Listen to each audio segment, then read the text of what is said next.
세탁해보세요. 아우, 너무 편하네요. 커튼 세탁하시려고요? 커튼 세탁은 손이 많이 가서 힘든데. 커튼 세탁할 때 가장 좋은 세제는 바로 분유입니다. 에이, 설마 농담이시겠지 싶으시죠? 하지만 효과 만점이랍니다. 나일론같이 유리 섬유로 된 커튼을 세탁할 때 특히 효과가 좋은데요. 아이들이 먹는 분유 한 스푼을 마지막 헹군 물에 넣으면 커튼이 풀을 먹인 듯 빳빳해져서 따로 다림질할 필요가 없답니다. 요거 응용하는 방법도 알려드릴게요. 오래 입은 와이셔츠도 분유를 넣고 헹구면 풀 먹인 것처럼 빳빳해지거든요. 주부님들 잊지 마시고 기억하세요. 선명한 색깔옷 만들기. 비법은 바로 이 맥주인데요. 아유, 옷들 다 취하겠다 싶지만 옷을 세탁할 때 맥주 반 병을 넣고 헹구면 흰옷을 더욱 희게, 색깔옷은 더욱 선명하게 색상이 살아난다고 하는데요. 여러 번 입어 색이 바른 옷을 맥주로 헹군 뒤 그늘에 말리면 원래 색상이 살아나 세탁 효과 2배. 짜잔! 색깔이 정말 선명하죠? 아는 만큼 똑똑해지는 생활의 지혜. 우리 생활에서 쉽게 접할 수 있는 재료를 이용하면 세탁을 보다 개운하고 깨끗하게 할 수 있답니다. 세탁기 100배 활용하는 알뜰한 빨래 상식. 잘 기억해 두셨다가 필요할 때 요모조모 활용해보세요. 네, 주부가 간다 지금까지요. 세탁기 똑똑하게 선택하는 방법 그리고 깨끗하게 세탁하는 법까지 알아보고 있는데요. 똑소리 나는 세탁법 저도 하나 아는 거 있습니다.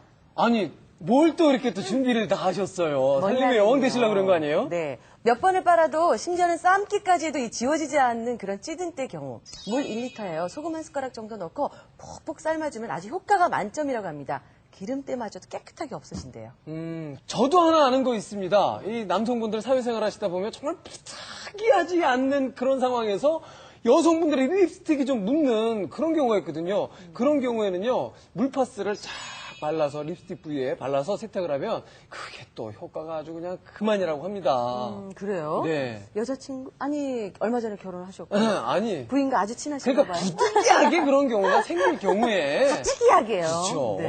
예. 우리 주부께서 여러 가지 또 아주 유용한 방법들 소개해 주실 것 같아요. 네, 제가 알려드릴게요. 네. 세제하고 나서 얼룩 남으면 좀 속상하잖아요. 네. 이럴 때 예를 들어서 애들 뭐 그림 그리고 물감 같은 거 옷에 묻거나 잉크나 볼펜 있을 때 이럴 때 속상하시죠? 이럴 때 알코올을 천에 묻혀서 이렇게 문지르시면 그 물기, 그 얼룩이 점점 사라져서 없어지고요. 예. 또 향수, 좋은 향수 뿌리다가 향수를 그만 확 엎였을 때 아이고. 속상하시잖아요. 이때는 과산화수소, 그러니까 일반 집에 있는 소독약 같은 거를 위아래 천으로 이렇게 문질러 눌러주시면 없어집니다. 네. 그리고 맛있는 커피 분위기 있게 마시고 있는데 아이가 툭 건드려서 쏟았을 때 속상하잖아요. 이럴 때는 가루비누 좀 묻혀서 비닐봉지에 밀봉하셔서 햇빛에다 한 30분 정도 두셨다가 세탁하시면요 깨끗하게 없어지고요. 또 과일즙이나 땀 이럴 때에는 식초 활용하시면 참 좋습니다. 오늘 발로 뛰어서요. 저희에게 아주 유용한 정보 알려주신 채은 주부 리포터 고맙습니다. 고맙습니다. 그리고 김현숙 선생님 감사드립니다. 고맙습니다.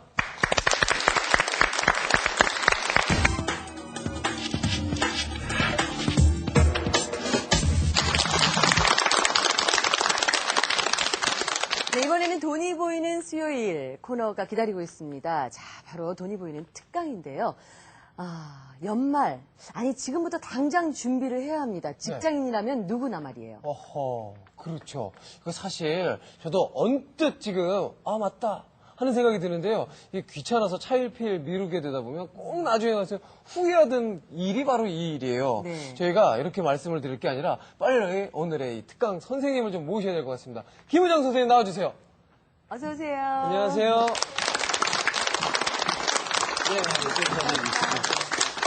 안녕하세요. 예. 김은정 선생님. 네. 자, 오늘의 주제가 어떤 것이죠? 네, 연말정산입니다. 네. 네, 연말정산 아마 해마다 하실 텐데 또 해마다 또 지나면 또 잊어버리는 게 또 연말정산이거든요. 그래서 우리가 월급쟁이들이 사실 세금 많이 내잖아요. 이 세금을 어떻게 하면 돌려받을 수 있을까? 네. 이게 바로 연말정산에서 얼마나 돈을 많이 받나? 바로 그것입니다. 그래서 연말정산으로 돈 버는 방법에 대해서 오늘 같이 말씀드리려고 합니다. 네. 네. 자, 그러면 여러분들 큰 박수와 함께 오늘의 특강 저희가 한번 귀를 크게 열고 한번 들어보도록 하겠습니다. 박수 부탁드릴게요.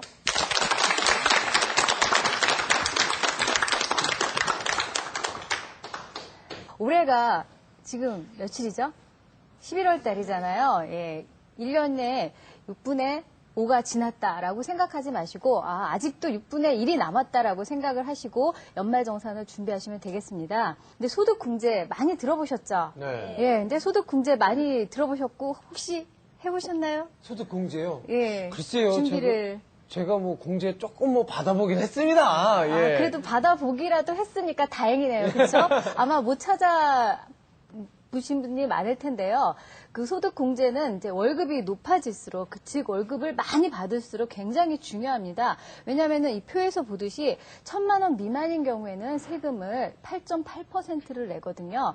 그리고 이제 4,000만 원 이상 8,000만 원을 받는 경우에는 우리가 28.6%의 세금을 내고요. 8,000만 원을 초과하면은 세금을 38.5%나 내요. 그래서 우리가 소득이 높아질수록 그 소득공제 하는데 이건 바로 내가 얼마나 세금을 돌려받느냐에 따라 틀린데요.